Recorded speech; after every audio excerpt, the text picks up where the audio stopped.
Student स्वागत है आप सभी के आपके अपने यूट्यूब चैनल पॉलिटेक्निक स्टार में। तो आज के इस वीडियो में हम लोग 2023 में जो कि आपके एग्जाम के लिए मोस्ट इंपोर्टेंट क्वेश्चन है उसको देखेंगे। टोटल इसमें 80 ऑब्जेक्टिव क्वेश्चंस है जो कि आपके एग्जाम के तरह हूबहू पूरा वही क्वेश्चन पूछा जाएगा। तो चलिए हम लोग उस प्रश्न को देखते हैं जो कि बार बार पूछा गया है। तो चलिए दोस्तों शुरू करते हैं पहला प्रश्न से। तो पहला प्रश्न है कि डायनमो यांत्रिक ऊर्जा को किस ऊर्जा में परिणत करता है यानी कि चेंज करता है। ऑप्शन नंबर ए है ध्वनि ऊर्जा, बी है विद्युत ऊर्जा, सी है सौर ऊर्जा, डी है इनमें से कोई नहीं। देखिए 2017 में पूछा गया है तो डायनमो जो है किसी भी यांत्रिक ऊर्जा को विद्युत ऊर्जा में बदलता है। ऑप्शन नंबर बी इसका सही जवाब होगा। दूसरा नंबर प्रश्न देखिएगा और जवाब दीजिएगा। घरों में विद्युत से दुर्घटना किसके कारण होती है। ऑप्शन नंबर ए फ्यूज तार, बी शॉर्ट सर्किट, सी है उच्च धारा प्रवाह से, डी है इनमें से कोई नहीं। अगर आप चैनल पे नए होंगे तो चैनल को सब्सक्राइब से कर लीजिएगा। देखिए 2017 में पूछा हुआ प्रश्न है। तो घरों में विद्युत से दुर्घटना किसके कारण होता है तो short circuit. Option number B याद रखिएगा। शॉर्ट सर्किट के द्वारा घरों में जो है क्या होता है विद्युत से दुर्घटना होती है। फ्री पीडीएफ नोट्स के लिए व्हाट्सएप ग्रुप अवश्य ज्वाइन कर लेना है। तीसरा नंबर प्रश्न विद्युत फ्यूज बचाता है। ऑप्शन नंबर ए अतिभारण में बटने वाली उच्च धारा के खतरा से, बी है लघुपतन में बटने वाली उच्च धारा के खतरा से, सी है ए एवं बी दोनों से, डी है इनमें से कोई नहीं। तो आप लोग बताइएगा कि विद्युत फ्यूज आखिर हम लोग को किस चीज़ से बचाता है। तो तीसरा नंबर प्रश्न का सही जवाब ऑप्शन नंबर बी याद रखिएगा। लघुपतन में बटने वाली उच्च धारा के खतरों से हमें जो है फ्यूज बचाता है। ये पूछा हुआ प्रश्न 2015 का प्रश्न है। इसी तरह के प्रश्न सारे आपके एग्जाम में पूछे जाते हैं। तो चलिए हम लोग चौथा नंबर प्रश्न देखेंगे। विद्युत फ्यूज विद्युत धारा के किस प्रभाव पर कार्य करता है। देखिए फ्यूज पूछा कि विद्युत फ्यूज जो है धारा के किस प्रभाव पर कार्य करते हैं। ऑप्शन नंबर ए है उष्मीय, बी है चुंबकीय, सी है रासायनिक, डी है इनमें से कोई नहीं।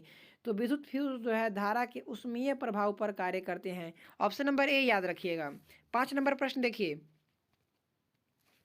विद्युत धारा उत्पन्न करने की युक्ति को हम लोग क्या कहते हैं। जो धारा विद्युत उत्पन्न करता है उसे हम लोग आखिर क्या कहते हैं। ऑप्शन नंबर ए जनित्र, B galvanometer, C ammeter, D है विद्युत मोटर। देखिए 2012, 13, 14 सब में पूछा हुआ है।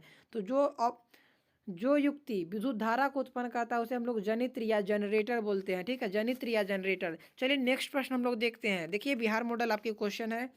घरेलू विद्युत परिपथ में फ्यूज लगाया जाता है किस तरह से। ऑप्शन नंबर ए विद्युत धर्मय तार में, बी है उदासीन तार में, सी है ए और बी दोनों में, डी है इनमें से कोई नहीं। तो घरेलू परिपथ में जो है विद्युत फ्यूज लगाया जाता है विद्युत धर्मय तार में। ठीक है। 7 नंबर प्रश्न देखिए कि यदि किसी नरम लोहे को धारावाही कुंडली में गर्म करा दिया जाए तो क्या होता है। ऑप्शन नंबर ए सामान्य चुंबक, बी विद्युत चुंबक नहीं बनेगा, और सी डी ऑप्शन है कि बनने वाला चुंबक चुंबकीय गुण प्रदर्शित नहीं करेगा। 2014 का क्वेश्चन है। चैनल पर नए हैं तो चैनल को जरूर से सब्सक्राइब कीजिए और आपके एग्जाम में डायरेक्ट यही प्रश्न छपने वाला है तो तेजी में सभी लोग जवाब देते रहिए। ठीक है। तो 7 नंबर प्रश्न का सही जवाब ऑप्शन नंबर बी होगा विद्युत चुंबक। कोई नरम लोहे को धारावाही कुंडली में अगर गर्म करते हैं तो वह विद्युत चुंबक की तरह दर्शाता है। 8 नंबर प्रश्न देखिए। 1 किलोवाट घंटा 1 यूनिट कितने के बराबर हो जाता है। ऑप्शन नंबर ए है 3600 जूल, बी है 3.6 इंटू 10 के पावर 6 जूल, सी है 36 इंटू 10 के पावर 6 जूल, डी है 3.6 इंटू 10 सॉरी 3.60 36 इंटू 00। तो ऑप्शन नंबर बी याद रखिएगा। 3.6 into 10 to the power 6 joule होता है 1 किलोवाट घंटा 1 यूनिट, या 3.6 into 10 to the power 6 unit. देखिए 2015 में भी पूछा है, 2021 में भी पूछा है। ठीक है, तो याद कर लीजिए सभी इस प्रश्न को।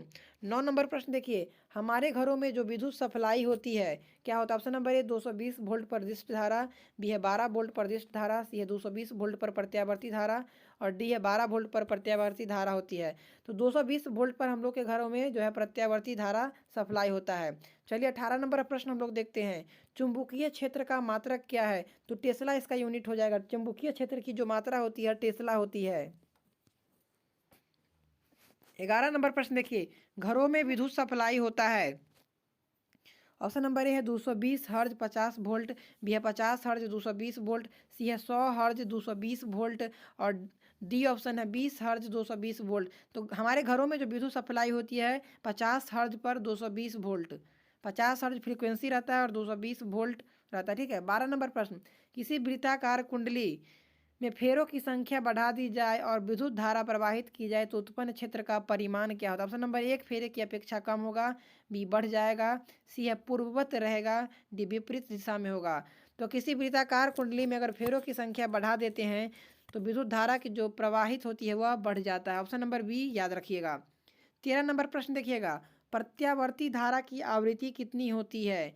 जो हमारे इंडिया में प्रत्यावर्ती धारा की जो आवृत्ति की, ऑप्शन नंबर ए 100 हर्ज, 20-40 हर्ज, सी 50 हर्ज, डी 60 हर्ज। तो 50 हर्ज याद रखिएगा, पूछा हुआ ये प्रश्न है।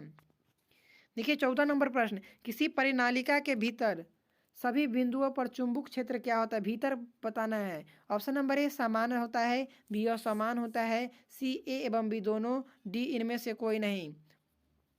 तो कोई भी परिनालिका के भीतर सभी बिंदुओं पर चुंबकीय क्षेत्र क्या होता है? तो समान होता है। ऑप्शन नंबर ए याद रखिएगा। 15 नंबर प्रश्न, प्रत्यावर्ती धारा कितने समय बाद अपना दिशा जो है उत्क्रमित करती है? ऑप्शन नंबर ए है 1/100 सेकेंड, बी है 1/50 सेकेंड, सी है 1/100 सेकेंड, डी है 1/1000 सेकेंड। तो 1/100 सेकेंड याद रखिएगा, ठीक है। 16 नंबर प्रश्न, फ्लेमिंग के दाई हथेली नियम से पता किया जा सकता है किस चीज़ का? तो हम लोग प्रेरित धारा की दिशा को पता करते हैं। ऑप्शन नंबर बी याद रखिएगा, किसको? तो प्रेरित धारा की दिशा को। नेक्स्ट 17 नंबर प्रश्न देखिएगा, किसी विद्युत धारावाही सीधी लंबी परिनालिका के भीतर चुंबकीय क्षेत्र क्या हो जाता है? तो कोई भी धारावाही के नीचे परिनालिका के भीतर चुंबकीय क्षेत्र क्या होता है? सभी बिंदुओं पर समान होता है। 18 नंबर प्रश्न देखिएगा, कोई भी इलेक्ट्रॉन किसी चुंबकीय क्षेत्र के लंबवत प्रवेश करता है तो इलेक्ट्रॉन पर आरोपित बल की दिशा क्या होती है? भीतर की ओर आते हुए, ठीक है। 19 नंबर प्रश्न, जब चुंबकीय बल रेखाएं काफी आसपास होती है तब वह चुंबकीय क्षेत्र क्या होता है? अधिकतम हो जाता है। Option number B. 20 नंबर प्रश्न देखिए, एसी मोटर की कुंडली के दोनों सिरा पर क्या होता है? तो अर्धवलय होता है, याद रखिएगा। नेक्स्ट, डीसी मोटर के दोनों सिरा पर क्या होता है? डीसी मोटर के तो अर्धवलय भी होता है। एसी मोटर और डीसी मोटर दोनों के अर्ध सिरा पर अर्धवलय होता है। 22 नंबर प्रश्न, किसी चुंबक के चारों ओर वह क्षेत्र जिसमें बल्ब का संसूचन किया जा सकता है क्या कहलाता है? तो चुंबकीय क्षेत्र कहलाता है, ठीक है।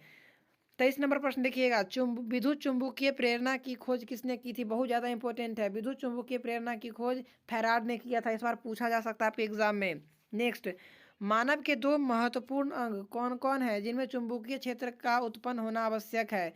हृदय और मस्तिष्क में हमारे चुंबकीय क्षेत्रों का जो है उत्पन्न होना क्या है? तो आवश्यक है।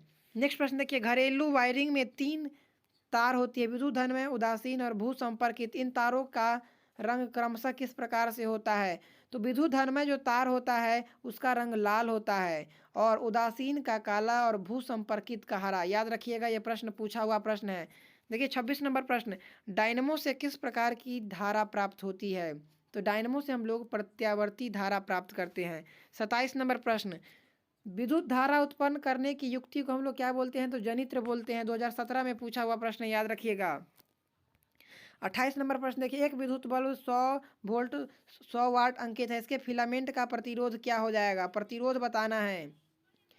देखिए प्रतिरोध बताना है तो 484 ओम हो जाता है। फार्मूला आप लोग पढ़े होइएगा, P इक्वल टू वी आई, ठीक है। वी आई फार्मूला पढ़े होइएगा। एक फार्मूला पढ़े होगा VIT, ठीक है। तो इस फार्मूला पे बनाइएगा, बन जाएगा 484 ओम, इसका आंसर आएगा। नेक्स्ट, 1 किलोवाट घंटा व्यवहारिक मात्रा क्या होता है? तो यूनिट उसको हम लोग बोलते हैं, ठीक है।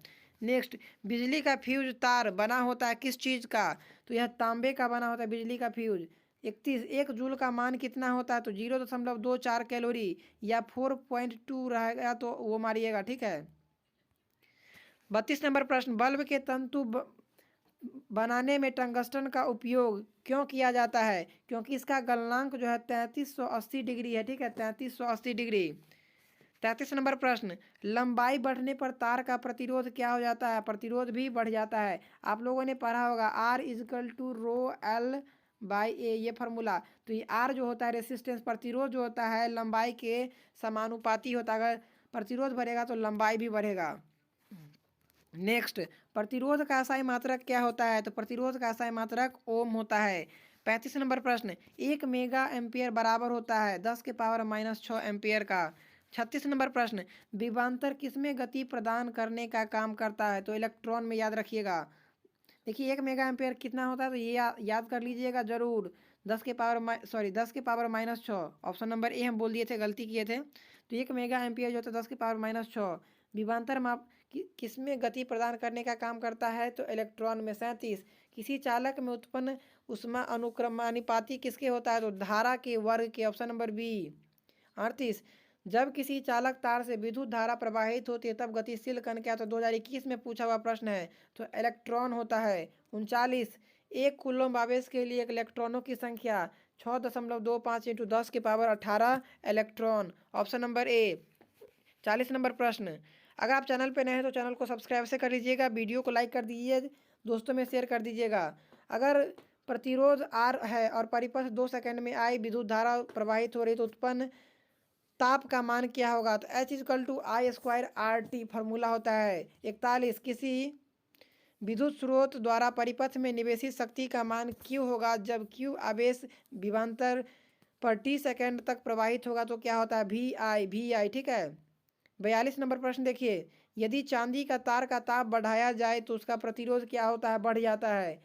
देखिए, ताप बढ़ाएंगे तो प्रतिरोध बढ़ जाएगा। 43, अर्धचालक का ताप बढ़ने पर उसका प्रतिरोध क्या होता है?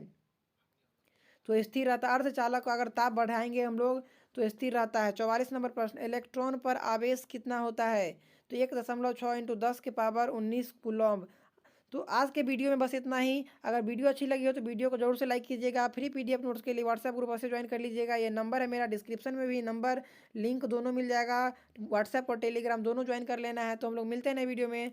आप लोग का एग्जाम के लिए बेस्ट ऑफ लक। मिलते हैं। Thanks for watching. जय हिंद, जय भारत। Thank you.